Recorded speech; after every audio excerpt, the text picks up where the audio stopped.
قصة معروفة جميلة مشهورة، الرجل الذي قالت له امرأته وهو من خيرنا والله موجود، قالت له لو كنت رجال طلقني. ايش رايك؟ هذا استفزاز منتهي. ما انت برجال اصلا، انت ما انت برجال، لو كنت رجال طلقني، لكنك مرة. لو كنت رجال ماذا كان يفعل؟ إذا قالتها قال هي امرأة صالحة تقية نظيفة مؤدبة، لكن إذا غضبت انفلت منها زمامها.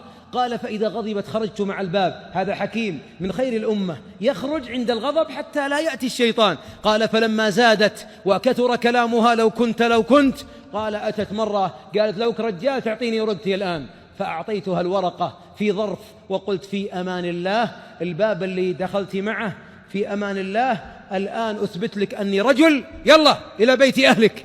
فخرجت إلى أهلها، حملت حقائبها، ذهبت بطفلها. ما صدقت أبو فلان حليم، المرة هذه انقلب الغطاء طار. قال فلما ضاقت 20 يوم اتصلت عليه بالجوال، بكت عليه، ما أستغني عنك، أنت الدنيا، أنت كل الدنيا لي، أنت عمري، أنت روحي. راحت الكلام. فلما أن خشي على قلبها أن ينصدع رد على اتصالها وقال ماذا تريدين يا أم عبد العزيز؟ قالت أنا أخطأت. قال لا خلى أبين لك أني رجل. قالت أنت رجال لكن أنا ناقصة عقل.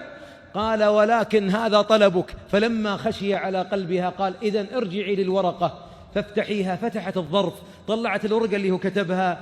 قال يا أم عبد العزيز تسوين عيوني، والله لو تطبق السماء على الأرض ما أطلقت. هذه الورقة اللي أعطاها، هي تظنها طالق. فلما قرأتها بكت فقالت أنت شيخ الرجاجيل وأميرهم. طبعا هذا شهادة خاصة به، ولا أنتم المشايخ وأنتم أمر الرجال. لكني أقول انظر كيف تغير حالها لما كظم غيظه. إنها الرجولة. ومن يوم يتغير أخلاق الرجل فينسى. وهذا منهج نبوي، منهج خير الورى، لا يفرق مؤمن مؤمنا.